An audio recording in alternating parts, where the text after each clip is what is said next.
pessoal! Seja bem-vindo ao Ciba Mais. Esse é o novo quadro do canal da Segunda Igreja Batista de Aracaju. Aqui a gente vai estar abordando de um novo jeito, um novo formato, um conteúdo diferente para você. E você pode estar ajudando a gente nesse quadro. O que a gente vai fazer aqui? A gente vai responder perguntas, questionamentos, dúvidas que você pode estar mandando pra gente através dos comentários aqui desse vídeo, tá bom? E vamos ao primeiro vídeo de hoje. Chega mais!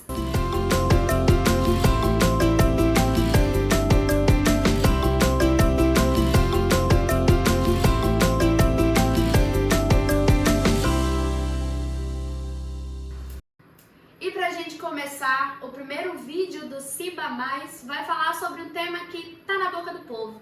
Tá todo mundo ligado, a gente não para de falar, a gente não para de escutar sobre, a gente não para de ler sobre. Vamos falar sobre o coronavírus. O título do vídeo, provavelmente você já tá vendo aí, Coronavírus e as Escrituras, né? A gente tem passado por um período grande de fake news, um período grande de muita gente se aproveitando e usando de má fé para propagar o que na verdade não é verdade sobre o coronavírus. Pessoal, pra estar com a gente aqui em todos os vídeos do canal, provavelmente, a gente tá aqui com o pastor Márcio, o pastor da nossa Segunda Igreja Batista de Aracaju. Pastor, seja bem-vindo. Obrigado. Sem mais delongas, vamos à primeira pergunta. Pastor, como eu já falei, a gente tem passado pelo período de coronavírus e o que tem surgido, assim como outros assuntos, né, do dia a dia do brasileiro, do ser humano como um todo, tem surgido nessa época, principalmente na internet, as fake news. Não só com relação a, por exemplo, a Organização Mundial da Saúde, que a gente vê sair muito fake news sobre isso, sobre decretos, mas também no meio cristão. Muita gente tem usado de má fé, alguns líderes, inclusive religiosos, têm usado de má fé, falado coisas que a Bíblia, na verdade, não fala sobre o coronavírus. Então eu queria que o senhor esclarecesse pra gente se há realmente algo nas escrituras, o que a Bíblia fala para nós cristãos sobre o coronavírus. Então, Lilian, na verdade, quando a gente olha para as escrituras, a gente precisa compreender que Jesus Cristo afirmou em seu sermão escatológico que muitas coisas aconteceriam até a sua volta. Guerras, rumores de guerras, pestes, terremotos, uma série de questões. Mas não há na Bíblia nenhuma indicação de que estas coisas são sinais do fim. Por que eu digo isso? Porque Jesus Cristo, ele deixou isso de uma forma muito clara. Ele disse que isso eram sinais, mas ainda não era o fim. E se a gente olhar para a história da igreja, a gente vai perceber que de tempos em tempos nós passamos por terremotos, por calamidades, por pandemias, guerras. Desde quando Jesus disse isso, nunca mais parou de ter guerra. É verdade. Tem guerra o tempo inteiro. Então, a gente não pode, de nenhuma forma, tentar fazer teologia tentando aplicar as notícias do jornal para a Bíblia. Esse é o grande problema. A gente quer pegar os acontecimentos da história e trazer para a Bíblia para ver se eles se encaixam com aquilo que a palavra de Deus está fazendo. Nosso papel é exatamente ao contrário, é tentar olhar para as Escrituras, tentar interpretar as Escrituras dentro do seu contexto original, para então a gente conseguir tirar a mensagem de Deus. Deus falou não apenas àquela geração que escreveu, mas tem uma mensagem para nós. Então, diante desse contexto de pandemia, nós precisamos compreender que a Bíblia deixa muito clara que quando Jesus Cristo for voltar, Jesus vai voltar de uma forma visível, de uma forma que todo olho verá, de uma maneira em que ninguém será enganado.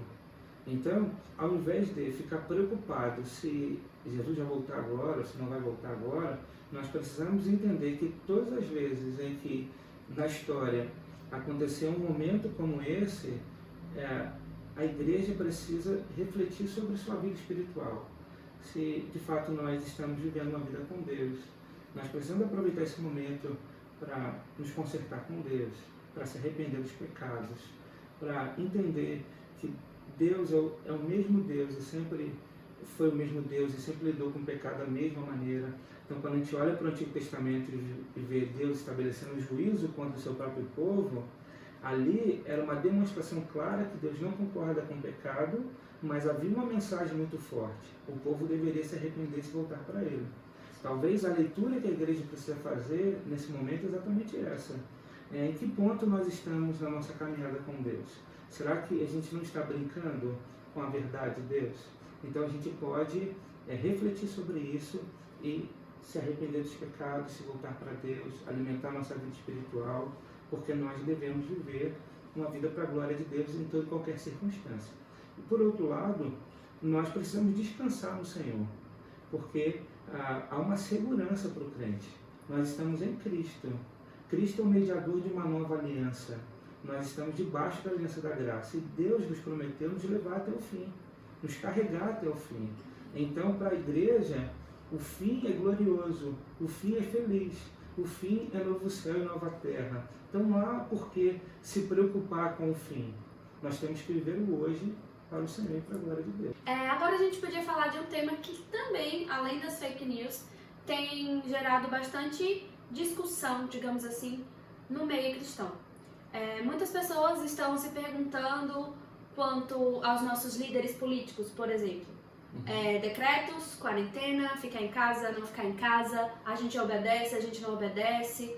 Como é que o cristão, levando em conta que tudo que nós fazemos é para glorificar o nome de Deus, como é que o cristão, a igreja de Cristo de uma forma geral, deve agir diante de decretos e mandados, digamos assim, das nossas lideranças políticas?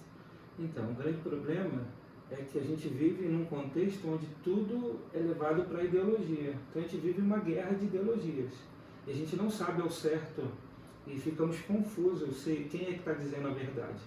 Então todo dia é uma informação, todo dia é um líder, é uma autoridade contradizendo a outra e a gente fica nesse meio que nós estamos vivendo hoje de muita confusão. Mas a Bíblia, ela nos estabelece alguns princípios que ajudam a igreja a compreender qual o seu papel diante disso tudo. A primeira coisa que a gente pode perceber nas Escrituras, por exemplo, nas palavras de Paulo em Romanos capítulo 13, é que nós precisamos estar submissos às autoridades.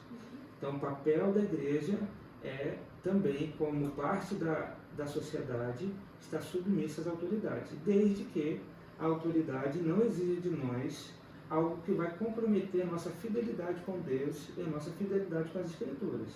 Então, nesse ponto, a sugestão, a orientação que o Estado deu para que as igrejas não tivessem culto, para que não houvesse reunião pública, a igreja compreende que quando ela abre mão do seu culto, abre mão destas reuniões, ela está de alguma maneira servindo a cidade e glorificando a Deus, certo?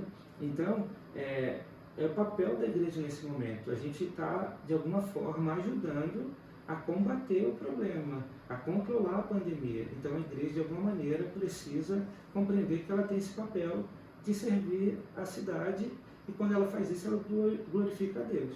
O que não pode é haver o abuso do Estado. E aí a gente vê, em alguns casos, já acontecendo, o Estado passando do seu limite e abusando da sua autoridade e coibindo liberdades que são garantidas pela própria Constituição.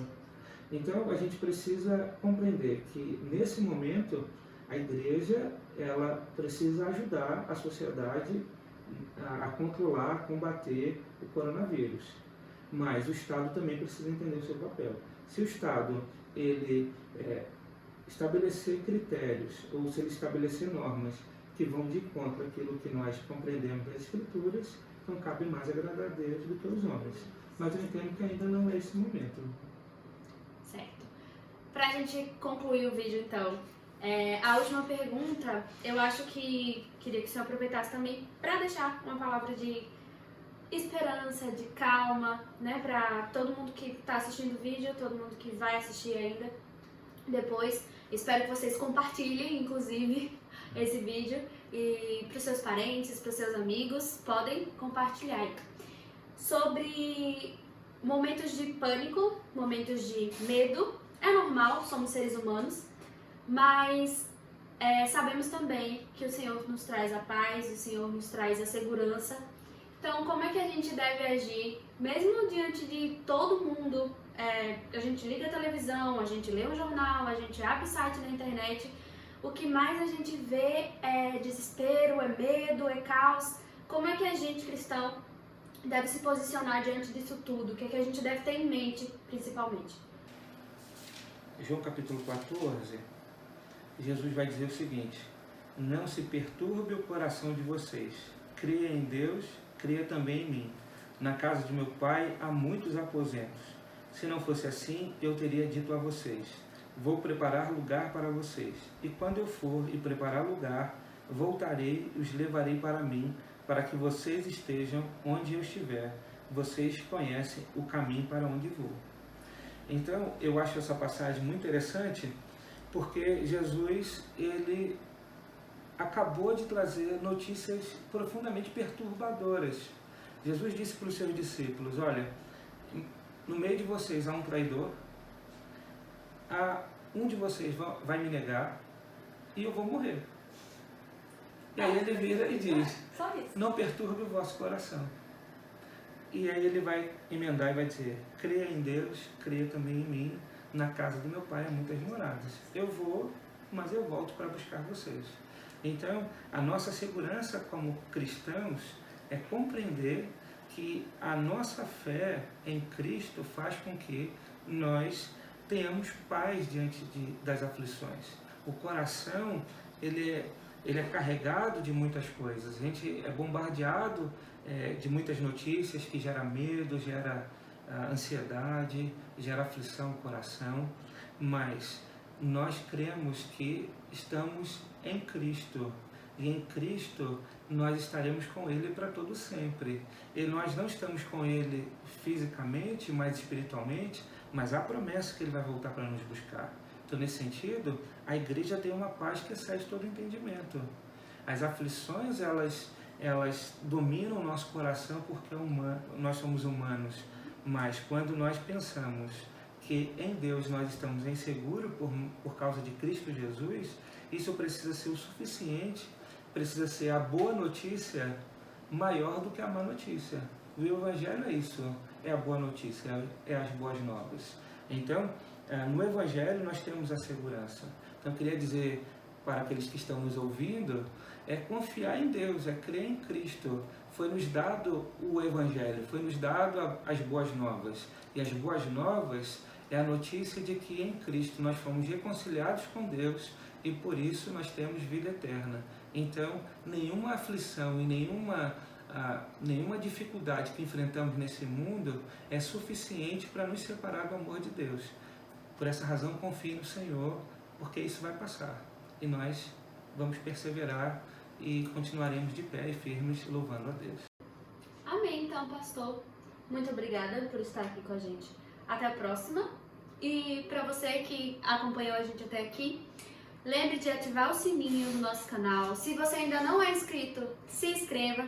Fique ligado, porque esse é só o primeiro vídeo. A gente vem aí com mais temas, com mais perguntas, dúvidas. E por favor, se você puder nos ajudar, se você tiver alguma dúvida para o pastor Márcio responder, deixa aqui nos comentários que a gente vai estar montando, pautando os assuntos dos próximos vídeos. Quem sabe a gente não responde a sua pergunta, né? Então fica ligado na gente e até o próximo Siba Mais!